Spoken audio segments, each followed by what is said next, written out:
कभी ना। सभी को नमस्कार। कुमार सोनू एकेडमी में आपका स्वागत है। जैसा कि मैं आप लोगों के लिए एनसीईआरटी का सीरीज चला रहा हूं, आज मैं आप लोगों के लिए कक्षा 6 का ज्योग्राफी में अध्याय 4 लेके आया हूं, जो कि आप लोगों को मैं बताऊंगा। आप लोग इसे ध्यान से पढ़ेंगे, मैं पढ़ते जाऊंगा और जो भी महत्वपूर्ण बिंदु होंगे मैं उसे अंडरलाइन करता जाऊंगा। आप लोग इन बिंदुओं को ध्यान से देखेंगे। चलिए कक्षा को शुरू करते हैं। आज का चैप्टर है मानचित्र। आप पिछले अध्याय में ग्लोब के महत्व के बारे में पढ़ चुके हैं। ग्लोब क्या है, ग्लोब का यूज क्या होता है, कहाँ पे होता है, ग्लोब के और ग्लोब में क्या क्या चीज़ें हैं, मैं आपको ग्लोब के बारे में पढ़ा चुका हूँ। अगर आप लोग जो भी नहीं पढ़े हैं ग्लोब के बारे में, आप लोग प्लेलिस्ट में जाएंगे। प्लेलिस्ट में मैं डाल दिया हूँ, ज्योग्राफी के प्लेलिस्ट में आपको मिल जाएगा अध्याय 3 ग्लोब के बारे में। आप लोग वहाँ से जाके पढ़ लेंगे। ग्लोब में अध्ययन की कुछ सीमाएं होती है। जब हम पूरी पृथ्वी का अध्ययन करना चाहते हैं तब ग्लोब हमारे लिए काफ़ी उपयोगी साबित होता है। लेकिन जब हम पृथ्वी के केवल एक भाग, जैसे देश या राज्य, जिला, शहर, गांव, किसी एक के बारे में अध्ययन करना चाहते हैं तो हमारे लिए उतना उपयोगी साबित नहीं होता है। उसके लिए हमें मानचित्र का उपयोग करना पड़ता है। मानचित्र पृथ्वी की सतह या उसके एक पैमाने का मानचित्र पृथ्वी की सतह या इसके एक भाग का पैमाने के माध्यम से चिपटी सतह पर खींचा गया चित्र होता है। मानचित्र जो किसी पृथ्वी का किसी एक भाग का पैमाने के माध्यम से चपटी सतह पर खींचा गया चित्र होता है, यह चित्र है, इसे हम मानचित्र कहते हैं। आप लोग ध्यान दीजिएगा इन बिंदुओं को। आपसे अगर क्वेश्चन में पूछ लिया जाए मानचित्र के बारे में कौन सा कथन सत्य है, तो यहाँ से आप लोग बता सकते हैं।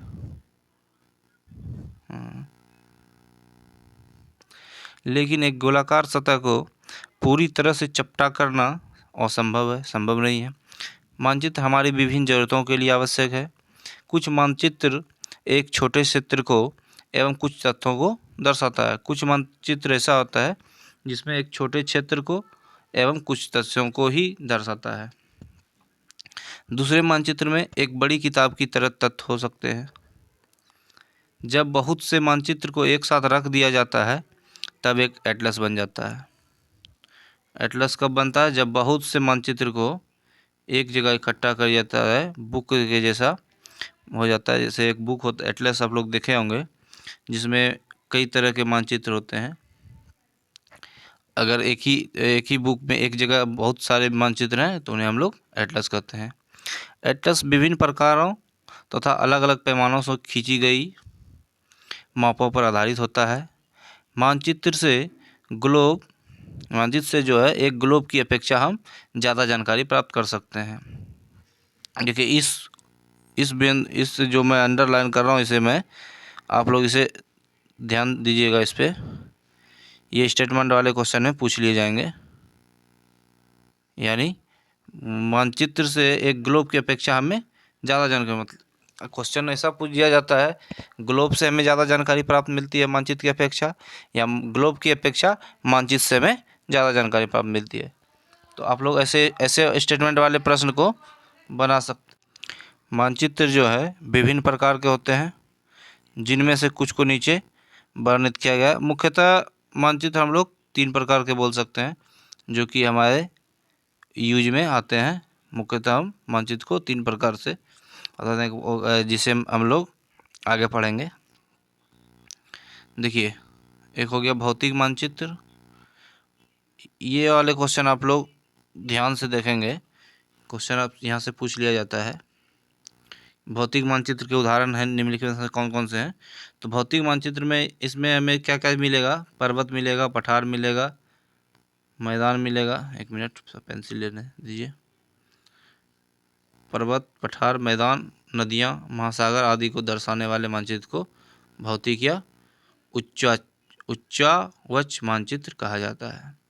दूसरे नंबर पे है राजनीतिक मानचित्र। इसमें जो है, इसके बारे में मैं कल भी चर्चा किया था आप लोगों के बीच।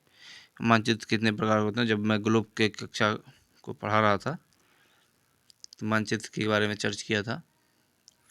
तो इसमें जो है राजनीतिक मानचित्र में मुख्यतः जो है राज्यों की सीमा बोल सकते हैं, नगरों की सीमा, शहरों तथा गांवों और विश्व के विभिन्न देशों में राज्यों की सीमा को दर्शाने वाले, मतलब सीमा को जो दर्शा रहा है उसे हम लोग क्या कहेंगे, राजनीतिक मानचित्र। मान लीजिए एक तरह से मान लीजिए भारत का जो मानचित्र है, भारत का मैप है, उसे हम लोग क्या कर सकते हैं, राजनीतिक मानचित्र। या कोई भी राज्य हो, बिहार, झारखंड, उड़ीसा, कोई भी हो, तो उसे हम लोग क्या कहेंगे, राजनीतिक मानचित्र। और अगर जिस मानचित्र में पर्वत दर्शाया गया हो, पठार दर्शाया गया हो, उसे हम लोग नदियाँ, महासागर etc दर्शाया गया हो, उसे हम लोग भौतिक मानचित्र कहेंगे। एक और मानचित्र है थीमेटिक मानचित्र। थीमेटिक मानचित्र में हम लोग कुछ मानचित्र विशेष जानकारियाँ प्रदान करते हैं। जैसे देखिए, सड़क हो गया, सड़क का मानचित्र अगर बना हुआ है, वर्षा का मानचित्र बना है, वन तथा उद्योग का मानचित्र बना है, मतलब मानचित्र में अगर ये सब दर्शाया गया है कि सड़क, ये सिंबल सड़क का है, वर्षा का है, वन का है, एक मिनट, वन का है, तो इसे हम लोग, आप लोग पेड़ का फोटो बनाया, आप लोग थोड़ा देख लीजिए, तो इसे हम लोग थीमेटिक मानचित्र कहते हैं। इन मानचित्रों में दी गई सूचना के आधार पर उनका उचित नामकरण किया जाता है। इन्हीं मानचित्रों में जो दिया गया है उन्हीं के आधार पर उनका उचित नामकरण किया जाता है। अच्छा, मानचित्र के घटक कितने होते हैं, ये प्रश्न भी आ जाता है। मानचित्र के घटक कितने होते हैं, तो 3 होते हैं। तीन घटक होते हैं, जिनमें एक हो गया दूरी, दिशा और प्रतीक। मानचित्र में ये 3 चीज़ें दी हुई होती है, दूरी, दिशा और प्रतीक। चलिए सबसे पहले हम लोग दूरी के बारे में देख लेते हैं। मानचित्र एक आरेखन होता है जो कि पूरे विश्व या उसके एक भाग को छोटा कर कागज के एक पन्ने पर दर्शाता है। या यह कह सकते हैं कि मानचित्र छोटे पैमाने पर खींचे जाते हैं, लेकिन इसे इतनी सावधानी से छोटा किया जाता है ताकि स्थानों के बीच की दूरी वास्तविक रहे। यह तभी संभव हो सकता है जब कागज पर एक छोटी दूरी स्थल की बड़ी दूरी को व्यक्त करती हो। उसके बाद जैसे मानचित्र में आप लोग देखते होंगे, मानचित्र में दूरी दिया रहता है, यानी 5 किलोमीटर बराबर 1 सेंटीमीटर बराबर 5 किलोमीटर, 1 सेंटीमीटर और 10 किलोमीटर। अगर बड़ा मानचित्र है तो पूरे देश का मानचित्र है तो वहाँ पे दूरियों को ज़्यादा दिखाया जाता है, 1 सेंटीमीटर और ज़्यादा दूरी। अगर किसी गांव का है तो उसमें 1 सेंटीमीटर और कम दूरी दिखाया जाता है। दूरी दिखाया जाता है तभी वो एक मानचित्र हो सकता है। चलिए इसमें आगे क्या दिया हुआ देखते हैं। इसलिए इस उद्देश्य के लिए एक पैमाना चुना जाता है। पैमाना स्थल पर वास्तविक दूरी तथा मानचित्र पर दिखाई गई दूरी के बीच का अनुपात होता है। क्वेश्चन आपसे पूछ लिया जाएगा पैमाना किसे कहते हैं, तो पैमाना स्थल पर वास्तविक दूरी तथा मानचित्र पर दिखाई गई दूरी के बीच का अनुपात होता है। आप लोग जवाब देंगे पैमाना किसे कहते हैं, तो वास्तविक दूरी तथा मानचित्र पर दिखाई गई दूरी के बीच का अनुपात यानी रेशियो होता है। उदाहरण के लिए दिया गया है, उदाहरण के लिए आपके विद्यालय और आपके घर के बीच की दूरी 10 किलोमीटर है। अगर आपके विद्यालय और घर के बीच की दूरी 10 किलोमीटर है तो मानचित्र पर इसे 2 सेंटीमीटर की दूरी को व्यक्त किया गया है, इसे 2 सेंटीमीटर दिखाया गया है। इसका मतलब है कि मानचित्र का 1 सेंटीमीटर स्थल के 5 किलोमीटर के बराबर है। 2 सेंटीमीटर 10 किलोमीटर के बराबर, 3 सेंटीमीटर 15 किलोमीटर के बराबर, 4 सेंटीमीटर 20 किलोमीटर के बराबर है। इसी तरह दिखाया गया है।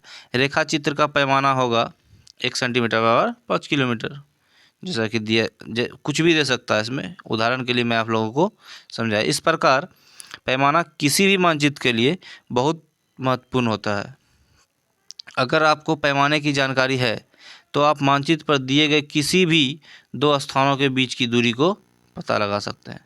अगर आपको पैमानों की जानकारी है तो आप किसी भी दो स्थानों के बीच की दूरी को, मानचित्र पर 2 स्थानों के बीच की दूरी को आप पता कर सकते हैं।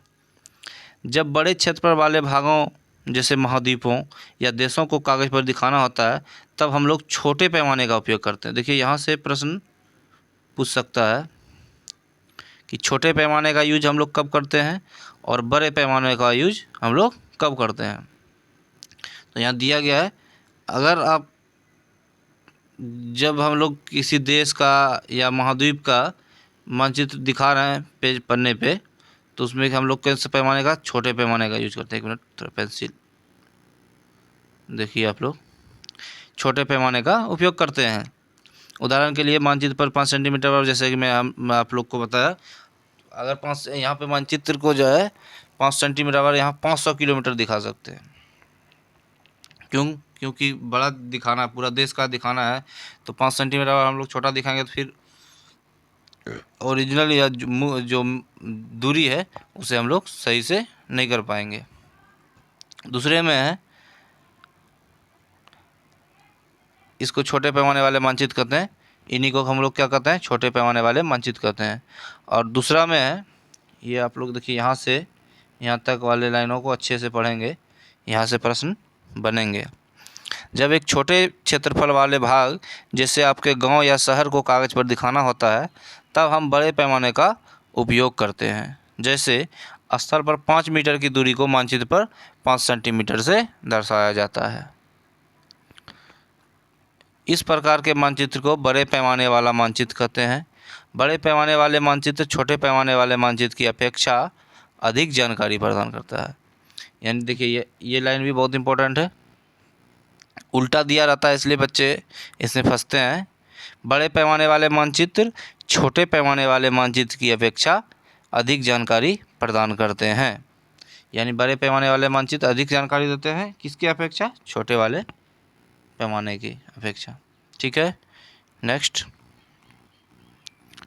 पेज में दिखाया गया है, सिंबल दिखाया गया है। ये देखिए, पेड़ का सिंबल दिया है, घास के खेल का मैदान का है, खेल का मैदान है, पेड़ है, सामुदायिक केंद्र है, विद्यालय है, कुआं का सिंबल दिया गया है, दुकानें हैं, ये सब दिया गया है। आप लोग देख लेंगे इसे, यहाँ से प्रश्न नहीं बनते हैं। देखिए यहाँ पे ये दिखाया गया है, पैमानों को दिखाया गया है। 1 सेंटीमीटर और देखिए यहाँ पे इस मैप में दे दिया गया 1 सेंटीमीटर और 10 किलोमीटर। चलिए, उसमें से दूसरा जो है दिशा है, दिशा के बारे में हम लोग पढ़ लेते हैं। अधिकतर मानचित्र पर ऊपर दाहिनी तरफ एक तीर का निशान बना होता है, देखे होंगे आप लोग। मानचित्र में जो है दिशा जब भी होता है, ऊपर के तरफ उत्तर होता है, ऊपर के तरफ उत्तर दिशा हो जाता है, और नीचे दक्षिण हो जाएगा। और जब दक्षिण हो गया तो आपके दाएं साइड पश्चिम हो गया, और बाएं साइड दाएं साइड पूर्व हो गया, बाएं साइड पश्चिम हो गया। पेंसिल ले लेता हूँ। कहीं भी मैप में आया, कोई भी रीजनिंग भी बनाते होंगे आप लोग, तो हमेशा हम लोग ऊपर की तरफ उत्तर को मानते हैं। हम हर किसी मैप में ऊपर की तरफ उत्तर दिया है, वही सब चीज़ें यहाँ पे लिखा हुआ है।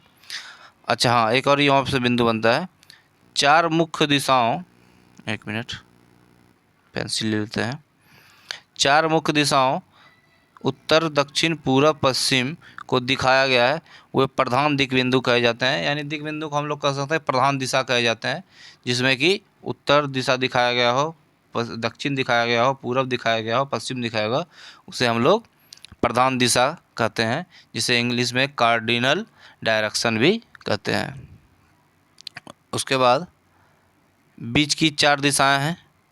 बीच की 4 दिशाएं उत्तर पूर्व, उत्तर और पूर्व के बीच में उत्तर पूर्व, दक्षिण और पूर्व के बीच में दक्षिण पूर्व, दक्षिण पश्चिम के बीच में दक्षिण पश्चिम, तथा उत्तर और पश्चिम के बीच में उत्तर पश्चिम दिशा। इन बीच वाली दिशाओं की मदद से किसी भी स्थान की सही स्थिति का पता लगाया जा सकता है।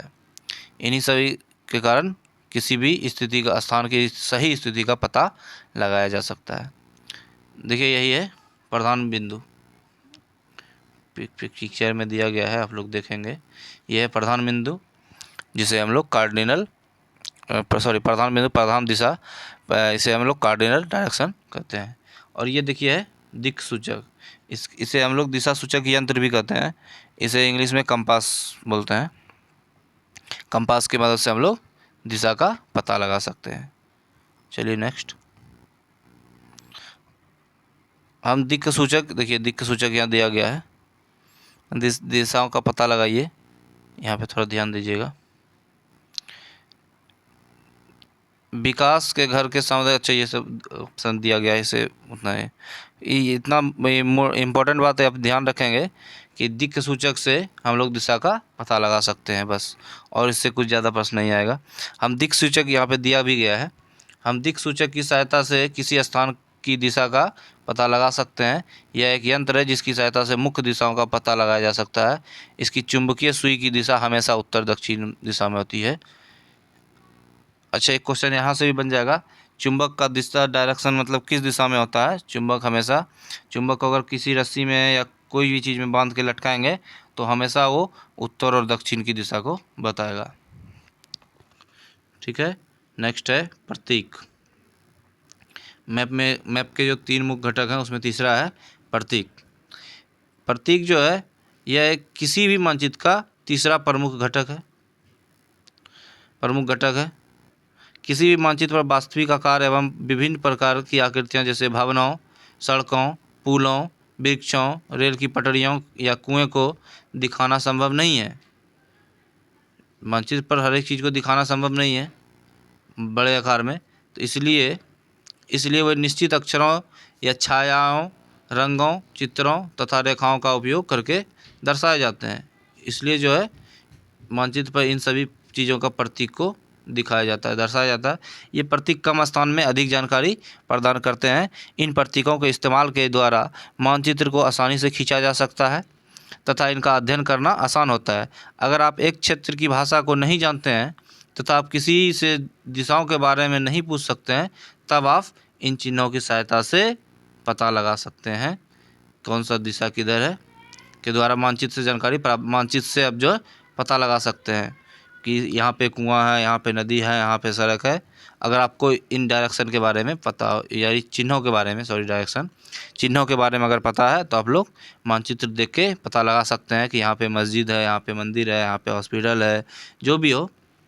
जैसे कि यहाँ पे दिया भी गया है, आप लोग देख लेंगे। रेलवे लाइन का प्रतीक दे दिया है, सड़कें पक्की और कच्ची दोनों का, सीमा में अंतर्राष्ट्रीय राज्य जिला, नदी का, कुआं का देख लीजिए, तालाब का, नहर का, पुल का, मंदिर का देखिए, गिरजाघर, मस्जिद, छतरी, पोस्ट ऑफिस का देखिए PTO post of telegraph office, और PS यानी पुलिस स्टेशन। बस्ती का दे दिया, कब्रिस्तान का दे दिया, पेड़ का दे दिया, घास का मैदान का दे दिया। बस ये सब, इन सब प्रतीकों को आप ध्यान रखें। ऐसा सीटेट में से कोई क्वेश्चन इससे आता नहीं है, लेकिन फिर भी आप लोग ध्यान में रखें क्योंकि मैप से पढ़ने में आसानी होगी अगर आप लोग इन प्रतीकों को ध्यान में रखेंगे तो। लेकिन इससे सीटेट में क्वेश्चन नहीं आता है। नेक्स्ट, इन्हीं के द्वारा मानचित्र से हम लोग जानकारी प्राप्त कर सकते हैं। मानचित्रों की एक विश्वव्यापी भाषा होती है जिसे सभी आसानी से समझ सकते हैं। इन प्रतीकों के उपयोग के संबंध में एक अंतर्राष्ट्रीय सहमति है। तभी अंतर्राष्ट्रीय सहमति के कारण ही ये, ऐसे नहीं कि कोई भी प्रतीक हम लोग उठा के दे दिए। इस प्रतीक के संबंध में एक अंतर्राष्ट्रीय सहमति बनी है, उसके बाद ही हम लोग इस प्रतीक का यूज करते हैं। ये रूढ़, एक मिनट, ये रूढ़, अच्छा यही सब जो प्रतीक है ये रूढ़ प्रतीक कहे जाते हैं। यहाँ पे भी प्रतीक दिया गया है जिसका मैंने पिछले पेज में भी पिक्चर दिया गया है, उसमें भी देखिए आप लोग, जो भी है यहाँ पे सब दर्शाया गया है। ये ग्राम है, यहाँ मस्जिद है, यहाँ मंदिर है, यहाँ रोड है, यहाँ पेड़ पौधे हैं, पोस्ट ऑफिस है, मंदिर है, विद्यालय है, देखिए PS पुलिस स्टेशन है, PTO है, ये ग्राम है, पेड़ पौधे हैं, विद्यालय हैं, नदियाँ हैं। डायरेक्शन देखिए, डायरेक्शन कभी भी हमेशा ऊपर की ओर उत्तर दिशा रहता है। आप लोग ध्यान रखेंगे, कोई भी मैप हो उसमें उत्तर की तरफ। देखिए यहाँ पे नदियाँ हैं, दर्शाया गया है। ये मैप है, मैप में दिए गए प्रतीक है, इन्हें आप लोग देख लेंगे। इससे इतना इम्पोर्टेंट है नहीं सीटेट के पॉइंट ऑफ व्यू से। प्रतीक कहे जाते हैं। कुछ रूट प्रतीक, इनके बारे में बता रहा हूँ, जो कि ये रूट प्रतीक जो हैं, ये जो भी प्रतीक हैं ये रूट प्रतीक कहे जाते हैं। आपसे पूछ दिया जाएगा रूट प्रतीक किसे कहते हैं तो आप लोग बता देंगे। कुछ रूट प्रतीक को 4.3 में दिखाया गया था, यहाँ पे जो मैं दिखाया आप लोग के लिए वही बताया गया है। यहाँ विभिन्न रंगों का उपयोग भी इसी उद्देश्य से किया जाता है। उदाहरण के लिए सामान्यतः नीले रंग का, यहाँ से कुछ प्रश्न बनते हैं, प्रतीक मैप से ये क्वेश्चन बनते हैं। नीले रंग का इस्तेमाल जलाशयों, भूरा रंग पर्वत, पीला रंग पठार और हरा रंग मैदानों को दर्शाने के लिए किया जाता है। यहाँ से बन सकता है प्रश्न, आप लोग इसे नोट कर लेंगे या अच्छी तरीके से पढ़ लेंगे। उसके बाद रेखाचित्र। रेखाचित्र एक आरेखन है जो पैमाने पर आधारित ना होकर याददाश्त पर और स्थानीय परीक्षण पर आधारित होता है।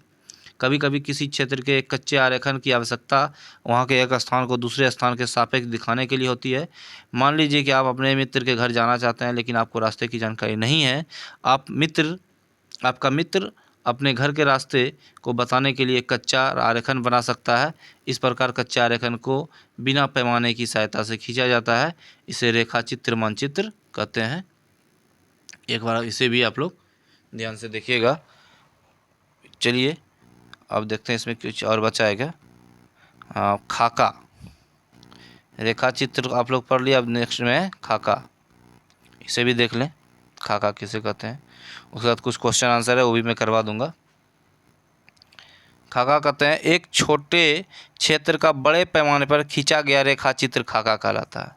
यानी एक छोटा क्षेत्र का है, उसे बड़े पैमाने पर जो खींचा गया रेखाचित्र है उसे क्या कहते हैं, खाका कहा जाता है। एक बड़े पैमाने वाले मानचित्र से हमें बहुत सी जानकारियाँ प्राप्त होती है, लेकिन कुछ ऐसी चीज़ें होती है जिन्हें हम कभी कभी जानना चाहते हैं, जैसे किसी कमरे की लंबाई एवं चौड़ाई जिसे मानचित्र में नहीं दिखाया जा सकता है। उस समय हम लोग बड़े पैमाने वाला एक रेखाचित्र खींच सकते हैं जिसे खाका कहा जा सकता है। मानचित्र, रेखा मानचित्र और खाका। इस तरह से आज की क्लास आप लोग का जो भी था इसमें थ्योरी दिया गया, मैं आप लोग को बताया। अगर आप लोग नहीं समझे तो इस वीडियो को आप लोग फिर दोबारा से देखेंगे। मैं जो जो अंडरलाइन करते जाता हूँ, जिन जिन लाइनों को, आप लोग उन लाइनों को नोट करेंगे अपने कॉपियों में और उसे फिर से पढ़ेंगे। अगर आप लोग, मैं हर एक क्लास में आप लोग को बताता हूँ, बार बार बताता हूँ कि आप लोग को एनसीईआरटी का एक एक लाइन पढ़ना पड़ेगा। मैं इसलिए आप लोगों को बच्चे की तरह लाइन बाय लाइन पढ़ के बताता हूँ। मैं डायरेक्ट क्वेश्चन भी ला सकता हूँ आप लोग के लिए, लेकिन नहीं, पहले आप लोग थ्योरी पढ़ें, उसके बाद क्वेश्चन देखिएगा। जब ऑब्जेक्टिव लेके आऊँगा तब अच्छा लगेगा बनाने में। आप लोग थ्योरी पढ़े रहेंगे तो क्वेश्चन यानी ऑब्जेक्टिव बनाने में कोई दिक्कत आपको नहीं होगा। चलिए इसमें कुछ क्वेश्चन आंसर है, मैं आप लोग को करा देता हूँ। देख लेते हैं कहाँ पे है क्वेश्चन आंसर। हाँ, यहाँ पे है। कुछ अभ्यास प्रश्न दिए गए हैं बच्चे के लिए, लेकिन फिर भी आप लोग कर लें। अगर यहाँ से क्वेश्चन आता है तो कोई दिक्कत नहीं, थोड़ा जल्दी मैं करवा दूंगा क्वेश्चन आंसर, क्योंकि वीडियो लंबी हो जाएगी। देखिए सबसे पहला, एक मिनट पेंसिल ले लेते हैं। सबसे पहला क्वेश्चन है, मानचित्र के कितने घटक होते हैं और कौन कौन से। देखिए मानचित्र के मुख्यतः कौन घटक होते हैं, 3 घटक होते हैं, जैसा कि हम लोग पढ़े ऊपर। एक हो गया कौन सा, दिशा हो गया, दूरी हो गया और प्रतीक हो गया। ये तीनों चीज़ें मानचित्र में होते हैं। प्रधान दिक्बिंदु कौन कौन से होते हैं बताइए, जिसे हम लोग कार्डिनल डायरेक्शन या प्रधान दिशा भी कहते हैं, प्रधान दिक्बिंदु को। तो कौन कौन होते हैं, 4 होते हैं। कितने होते हैं अगर पूछा जाता तो 4 होते हैं, उत्तर पश्चिम पूर्व दक्षिण। ठीक है। मानचित्र के पैमाने से आप क्या समझते हैं, मानचित्र के पैमाने से आप क्या समझते हैं, इसमें आप लोग जवाब देंगे। पैमाना स्थल पर वास्तविक दूरी तथा मानचित्र पर दिखाई गई दूरी के बीच का अनुपात होता है। यानी जो वास्तविक दूरी है कोई भी एक जगह से दूसरे जगह का, और जो मैप में दिया गया दूरी है, इन दोनों के बीच के अनुपात को पैमाना कहते हैं। पैमाना मानचित्र के पैमाने कहा जाता है, पैमाने कहा जाता है आप लोग। अच्छा, ग्लोब की अपेक्षा मानचित्र अधिक सहायक क्यों होते हैं बताइए। ये क्वेश्चन में, क्योंकि ग्लोब में हमें उतनी अच्छी से चीज़ों के बारे में जानकारी नहीं मिल पाती है जितना कि मैपों से मिलती है। जब हम पृथ्वी का केवल एक भाग देखते हैं तब हम ग्लोब से उतना अच्छे से नहीं उसके बारे में नहीं पता जान सकते हैं, जानकारी प्राप्त नहीं कर सकते हैं। लेकिन मानचित्र से हम लोग किसी भी देश, अगर देश का मानचित्र उस देश के बारे में, गांव का मानचित्र है तो गांव के बारे में पता कर सकते हैं। इसलिए ये मानचित्र जो है ग्लोब की अपेक्षा अत्यधिक सहायक होती है। मानचित्र एवं खाका के बीच अंतर बताएं बताइए मानचित्र और खाका। अभी खाका के बारे में बताया था। देखिए पृथ्वी के एक सतह या एक भाग के पैमाने से जो चपटी सतह पर जो खींचा गया चित्र है उसे हम लोग क्या कहते हैं, मानचित्र कहते हैं। ये पृथ्वी का किसी एक भाग पे चपटी सतह पे खींचा गया चित्र को हम लोग क्या कर सकते हैं, मानचित्र कहते हैं। और खाका किसे कहते हैं, एक छोटे या बड़े पैमाने पर खींचा गया रेखा चित्र। एक कोई रेखा चित्र जब खींचा जाता है छोटा या बड़ा पैमाने पर, उसे क्या कहते हैं, खाका कहते हैं। जब मानचित्र से बहुत ज़्यादा जानकारियाँ प्राप्त होती है, सही बात है। मानचित्र से हमें जिस जगह का मानचित्र होगा वहाँ का हमें बहुत सारी जानकारियाँ प्राप्त होती है। और खाका से वही जानकारियाँ मिलती है जिन्हें हम कभी कभी जानना चाहते हैं। क्योंकि खाका जैसे किसी रूम की लंबाई चौड़ाई, अभी हम लोग पढ़े थे ऊपर, किसी रूम का लंबाई चौड़ाई जानना हो तो हम लोग खाका का यूज कर सकते हैं। तीसरे इसमें एक और पॉइंट आप लोग नोट कर लेंगे, मानचित्र में जो है रूट प्रतीक का प्रयोग किया जाता है। मानचित्र में रूट प्रतीक का, जो कि पेड़ पौधे के प्रतीक, नदियों के प्रतीक, पुलिस स्टेशन, पोस्ट ऑफिस, ये सब प्रतीकों का यूज किया जाता है। लेकिन खाका में लंबाई एवं चौड़ाई का प्रयोग किया जाता है। किसी मान लीजिए जैसे किसी कमरे का हमको जानना लंबाई चौड़ाई, इसलिए किया जाता है। तो 5 नंबर क्वेश्चन हो गया। 6 नंबर में दिया गया है, कौन सा मानचित्र विस्तृत जानकारी प्रदान करता है, जिसमें हम लोग विस्तृत जानकारी जानते हैं। तो देखिए छोटे पैमाने वाले में विस्तृत नहीं रहता, छोटा रहता था, और बड़े पैमाने वाले मानचित्र में बड़ा जानकारी मतलब विस्तृत जानकारी प्रदान होता है। तो आप लोग जवाब देंगे बड़े पैमाने वाले मानचित्र। प्रतीक किस प्रकार मानचित्र के अध्ययन में सहायक होते हैं।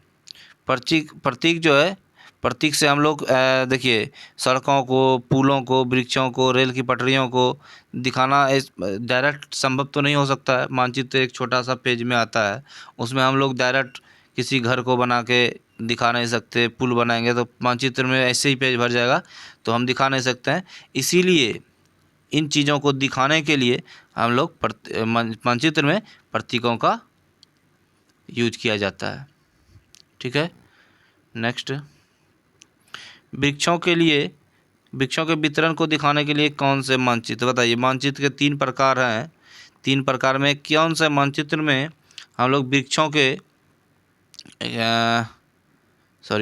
वितरण को दिखाते हैं।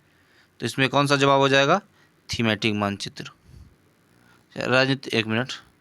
राजनीतिक मानचित्र में क्या दिखाते हैं, राज्यों की सीमा, कोई भी राज्य, कोई भी देश की सीमा को हम लोग दिखाते हैं। भौतिक मानचित्र में पहाड़, वन, नदियाँ, और जो भी है, नदियाँ, पहाड़ हो गया, वन हो गया, जंगल हो गया, पठार हो गया, इन सभी चीज़ों को हम भौतिक मानचित्र में पढ़ते हैं। चलिए नेक्स्ट,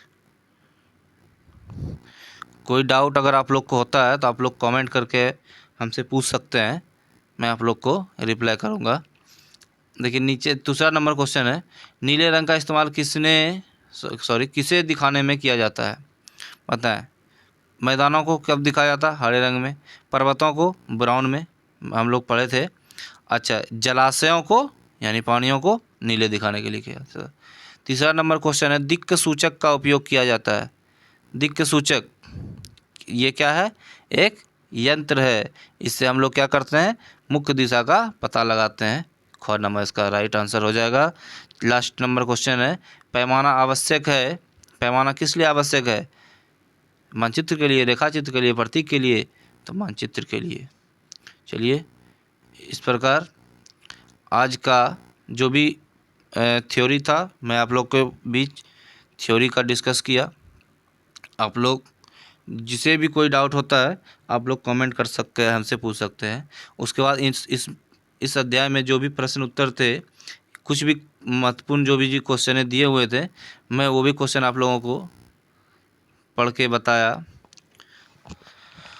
और आज का चैप्टर जो है, अब इसमें कुछ है नहीं, जो भी महत्वपूर्ण बिंदु था मैं उसे अंडरलाइन करता गया। मैं फिर आप लोग को कह रहा हूँ, आप लोग इसे एक बार और अच्छी तरह से पढ़ेंगे।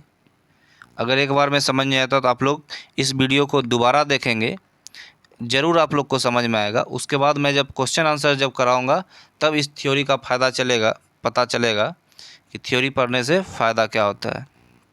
और मैं बार बार कहता हूँ, आपको एसएसटी में 50+ नंबर आएगा अगर आप लोग इस थ्योरी को पढ़ेंगे और उसके बाद क्वेश्चन आंसर कर लेंगे, तो 50+ नंबर आने में कोई दिक्कत नहीं होगा। चलिए दोस्तों, इस तरह आज क्लास को यहीं समाप्त करते हैं। अगर आप लोग इसी तरह मेरे वीडियो को देखना चाहते हैं तो मेरे चैनल को सब्सक्राइब करें और बेल आइकन को दबाएं ताकि आपको समय समय पे नोटिफिकेशन मिलते रहे। चलिए दोस्तों, थैंक यू।